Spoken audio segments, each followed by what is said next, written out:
ऐसे ही संबंधों का नाम है भारत, एक विशाल व विराट देश। आइए इसी गर्व की अनुभूति के बीच श्री हरनाथ गोस्वामी साहब अब आपसे मुखातिब हो रहे हैं। आइए जोरदार तालियों से स्वागत करें।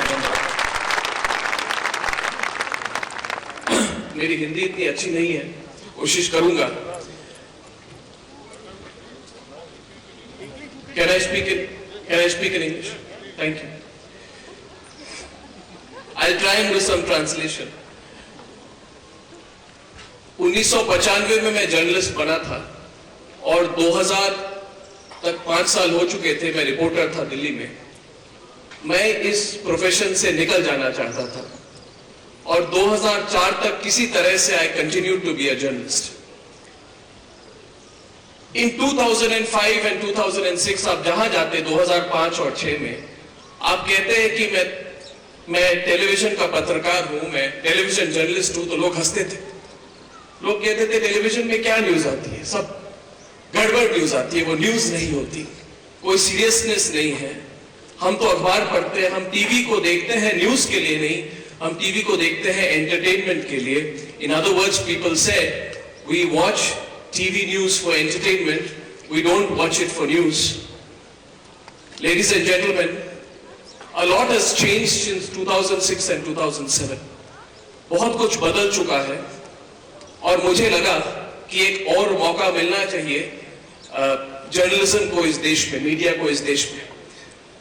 2010 में हमने 4 स्कैम्स तोड़ी हमारे चैनल पे, जो कहते हैं लोग ब्रेकिंग न्यूज।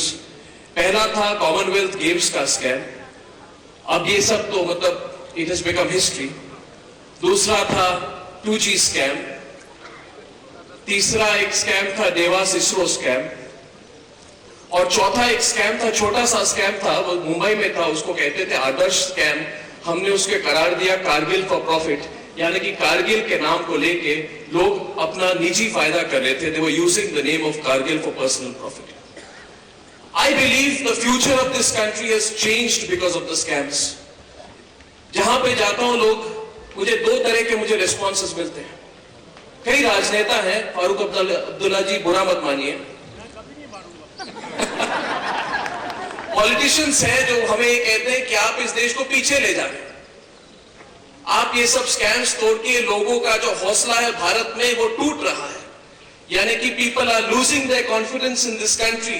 लोग निवेश नहीं करेंगे, लोग people will not invest in this country. मैं कहता हूं कि ये सब जो स्कैम्स हैं, और अब भी जो एक स्कैम हमने तोड़ा है 1 महीने पहले, आपने सुना होगा, आर्म्स गेट यानी कि हेलीकॉप्टरों का स्कैम।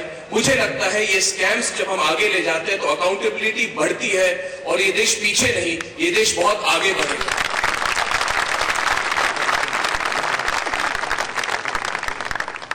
एक्सपीरियंस मेरी बहुत कम है, मगर मुझे लगता है कि अगले 20 साल में 2 चीजें बदलेंगी इस देश में। पहला, ये लोगों का जो नजरिया है मीडिया की तरफ वो बदलेगा। लोग ये नहीं कहेंगे कि हम टीवी देखते हैं एंटरटेनमेंट के लिए, लोग कहेंगे हम टीवी देखते हैं न्यूज के लिए। ये पहला चेंज होगा। और दूसरा जो मैं आपके साथ शेयर करना चाहता हूं, मुझे पूरा विश्वास है कि अगले 20 क्या अगले 5 सालों में इस देश से भारतीय जर्नलिस्ट एक वर्ल्ड क्लास ग्लोबल चैनल लाएंगे। अगर ब्रिटेन के लोग BBC ला सकते हैं, अगर अमेरिका के लोग CNN ला सकते हैं, अगर अरब देश के लोग अल जजीरा ला सकते हैं, मुझे पूरा विश्वास है हमें तकनीकी जानकारी है, हम अंग्रेजी अच्छा बोलते हैं और हमें अपने पे बहुत विश्वास है, और एक नए तरह के युवा पत्रकार इस देश में आ रहे हैं। So I predict that in the next 5 years we will have a global channel out of India that will give good competition to BBC and CNN. Thank you very much. Thank you. Being a politician and a journalist, true friendship begins in the rarest of places. लेखनी अश्रु की स्याही में डुबोकर लिखो, वक्त को रोज सिरहाने बिठाकर लिखो, जिंदगी कमरों किताबों में नहीं रहती है, धूप में जाओ पसीने में नहाकर लिखो।